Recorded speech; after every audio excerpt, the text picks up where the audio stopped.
but mind out for that! A safer way to participate in the new Olympic sport of in-studio go-karting is on this 8-way VR system. Our main review this week is Rebel Assault on the Mega CD. And Z drives around Silicon Valley in California, tries out next year's super consoles, and finds out why making games for them is more like making movies.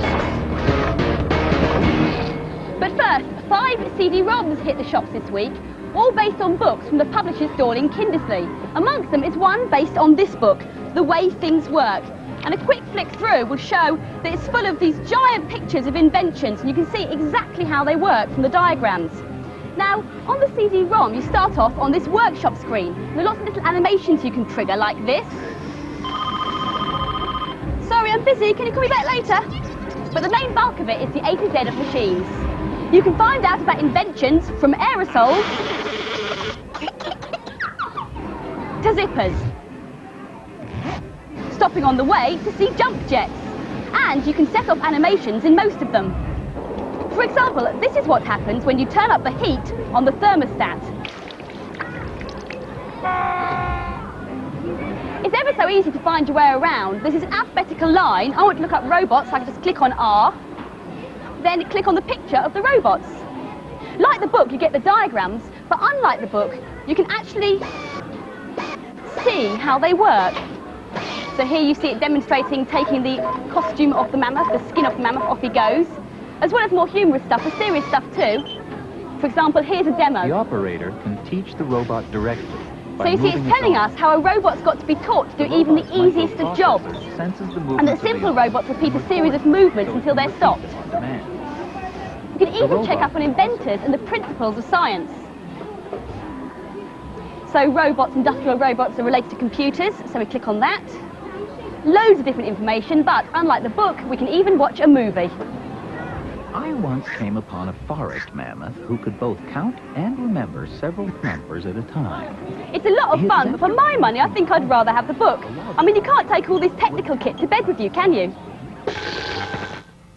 Hello, Furtlers. I, too, am about to publish a CD-ROM. It's called Namrood's Furtlin CD. It's got a few bugs in it at the moment, but I'll show you the intro section. Hello, Furtlers. What cheat would you like to learn?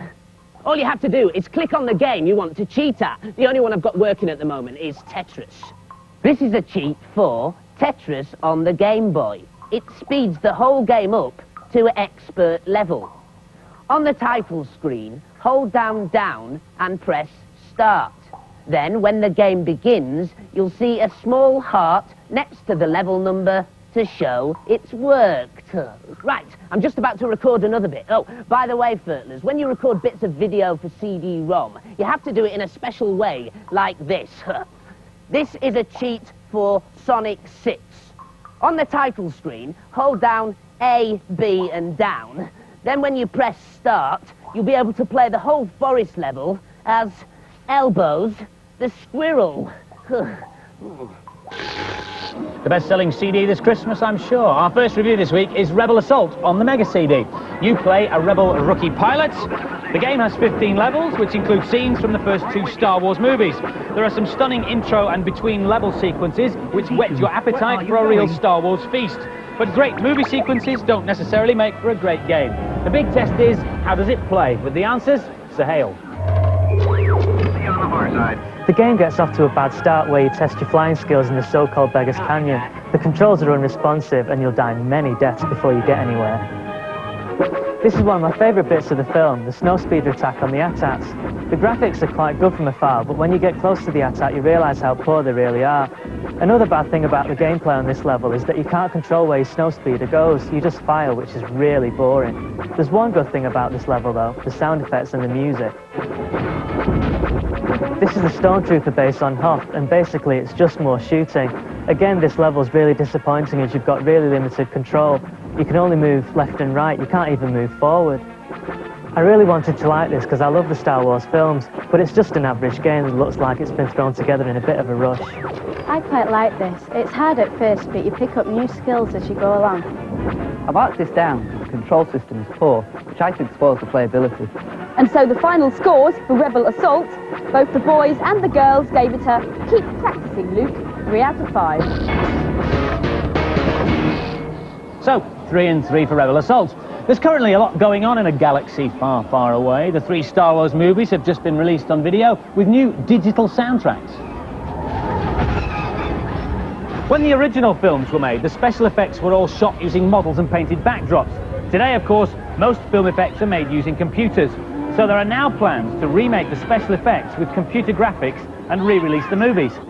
And producer George Lucas is currently working on 3 scripts for new movies set before the original Star Wars time. Games-wise, there are 2 exciting new Star Wars games to look forward to this winter.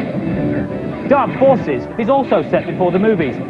You play a rebel agent whose mission is to steal the plans for the as-yet unbuilt Death Star. Your enemies are a terrifying army of robot stormtroopers. The game is fully interactive. You can move your character anywhere and duck, jump and look around.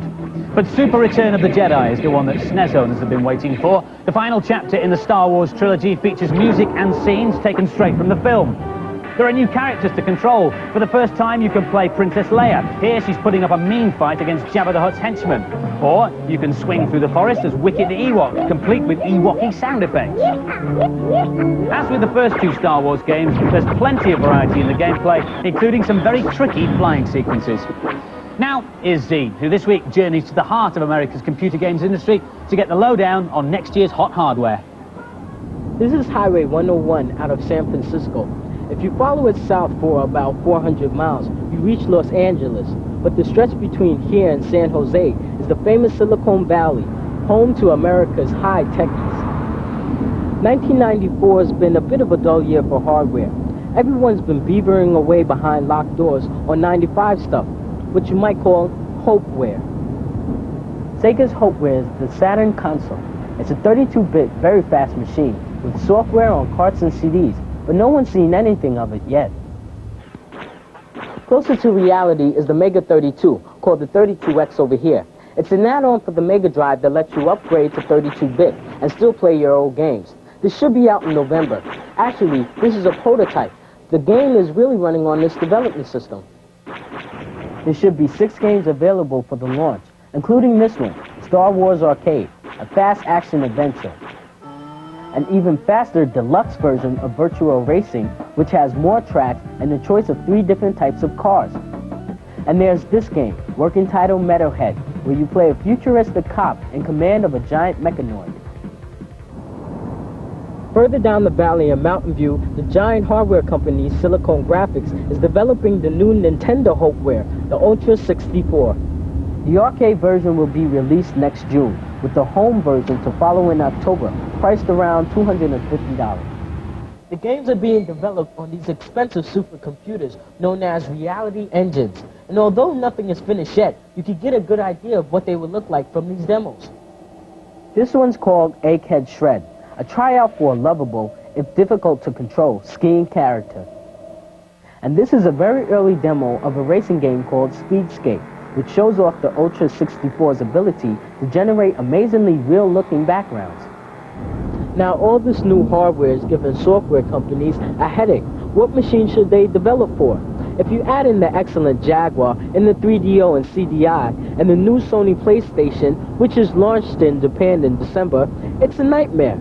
And on top of that, the new systems demand much bigger and better games. So here at the biggest game company in the world, Electronic Arts, they're now using full-scale Hollywood production techniques. Hey, Hobbs, how about going around with me? Bet you a week's pay on one hand. Thank you. No. This is Wing Commander 3, The Heart of the Tiger, and it's not just a game, it's an interactive movie. 50 veteran Hollywood movie makers joined the techies to produce nearly 2 hours of live action, smoothly blended with the computer backgrounds. His right eye, not the left. The interactive movie features well-known actors Malcolm McDowell and Mark Hamill, perhaps best known before for his role as Luke Skywalker in the Star Wars trilogy. Many brave and noble pilots here. The animatronic co-stars were made by the special effects team behind the Teenage Mutant Ninja Turtles, and the whole thing had a movie-style budget of around $3 million. I shall try not to disappoint you, old friend. Brilliant.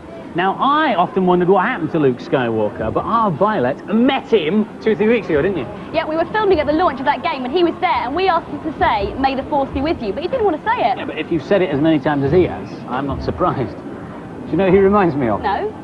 Keith Chegwin. Now for this week's news and previews. Another great classic from the early days of video games is being casted up for release on console this Christmas. Pitfall: The Mayan Adventure is based on an old Atari game from the early 80s. The 94 version is a great-looking action platformer. You play Harry Jr., son of the original hero, who has to rescue his dad from an evil Mayan spirit. New improved Pitfall will be out on the SNES, Mega Drive and Mega CD later this year. Baywatch meets Miami Vice in a new CDI and TV series starring Hulk Hogan. Thunder in Paradise is the story of some ex-Navy SEALs who've developed an invincible superboat called Thunder.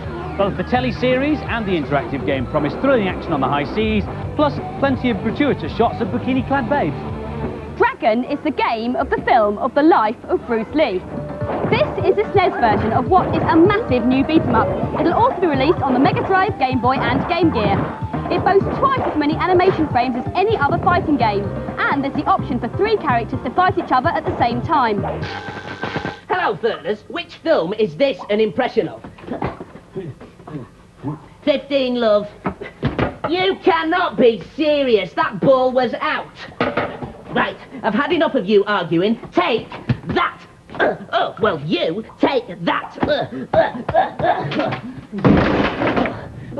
Did you get it, Flirtless? It was The Umpire Strikes Back. And here's a cheat for Super Umpire Strikes Back on the SNES. It lets you get loads of extra lives and power-ups. On the first screen, go past the big heart, then drop off the edge of the cliff and move left. You'll land on some invisible platforms. Now, blast around here to get your lives and power-ups. And now for another film impression. Oh no, it's come back. I'll give you a clue, it's another Star Wars film. Oh no, it's come back. You must have got it by now. It is Return of the Deadeye. Not a lot you can say for that, really, is there? Whoa, whoa, whoa, whoa, whoa, whoa, stop. Now, I think you've done more than enough damage for one day. Get out of that infernal machine. This is Supercarts, which if you drive like Violet is considerably safer, so come and do some practice here, please. It uses a new graphic scrolling technique to bring added realism to racing games. Up to 8 different carts race against each other on up to 8 different tracks. 2 people can race against each other in split-screen mode, but the really exciting thing is this is the first computer game that lets you play against up to 7 other human opponents, including the British junior go-kart champions, Gary and Luke.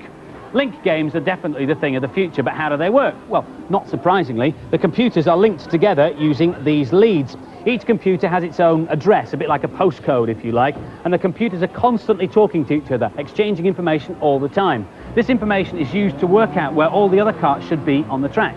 That's the techie stuff out of the way. The real fun-tum is in the racing, and that gets even more realistic with the use of a few optional extras.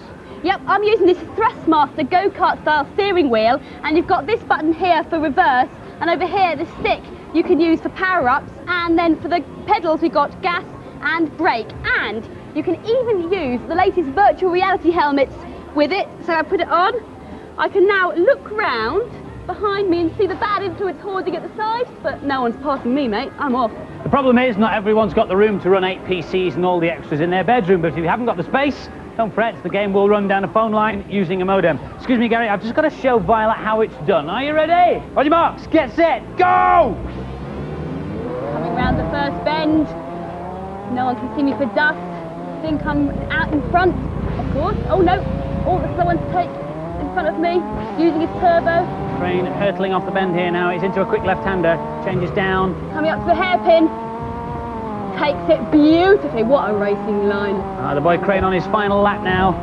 Just coming into the home straight. There's a car in front. Oh, he's passed him on the left. Oh, what a move. Oh, and she takes the checkered flag. I knew all that go-kart practice would pay off. And now for some more games reviews. Fans of the Desert and Jungle Strike games have been waiting for this one, Urban Strike for the Mega Drive. For those of you unfamiliar with the Strike series, they're sort of tactical shoot-em-ups. And you really have to pay attention at the briefing sessions if you're going to play the games properly. Here's Ian. This has all the elements of the first two games. Great storyline, great strategy, and the added bonus of extra vehicles to play with. This is a Mexico level. I'm just coming up to a tank park here. Get into it by hot wiring the tank, which is this part.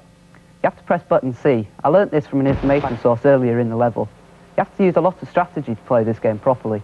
There's only just enough fuel and weaponry. It's going to take a bit of time to kill all these ones. Unlike the first two games, you can get out of your vehicle and carry out attacks on foot. This one's supposed to be inside a casino. Unfortunately, when you do get out of your vehicle, the man's very hard to control. It's not outstanding, but it's a quality game. It'll last you for ages. Plenty of strategy, but the graphics look like cardboard cutouts. It's just more of the same. These games don't appeal to me, but fans of the Strike series will definitely love it. And the scores for Urban Strike. The boys gave it an ammo dump in the northwest sector, 4 out of 5, but the girls gave it a not our sort of game, 3 out of 5. Don't make me angry. You wouldn't like me when I'm angry. With those immortal words, the mild-mannered Dr. Banner turned himself into the Incredible Hulk and made himself the star of a Marvel comic strip and a telly-series. He's green, but is he fun to play? Here's Aisha. Anyone who's prepared to pay £50 for this game wants their head examining. It's an old style of game with pathetic graphics and dull gameplay. Using a transformation capsule, you can turn from the Hulk into Dr. Banner, which allows you to get through tunnels which you can't get through as the Hulk. Also, this is the sort of game that you don't need skill to complete, just perseverance. The thing is, it's so boring you don't want to persevere. This is an example of how bad the graphics really are. You can't even see the Hulk when he's underwater. In fact, it's almost as bad as an 8-bit. I'd really like to give this game a minus score, but they wouldn't let me. It's not even worth a 1. What a sad game. It's a perfect example of a tired style of game that should be banned from now on. This is one of the most boring games I've ever played. The gameplay is dull and it doesn't even have good graphics. And the scores for the Incredible Hulk. The girls gave it a Don't Make Me Angry 1 out of 5, and the boys gave it a Too Late 1 out of 5. Furtlers, I have an announcement. The Force is with me, and I'm going to attempt this last cheat using mental power alone.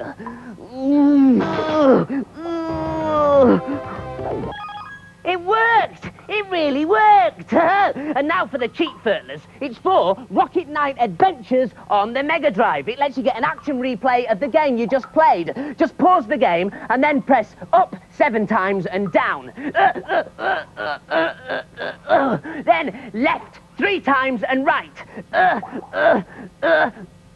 Now, reset the machine. And there you go, a replay of the last game you played. Hey, now, Furtlers, watch this.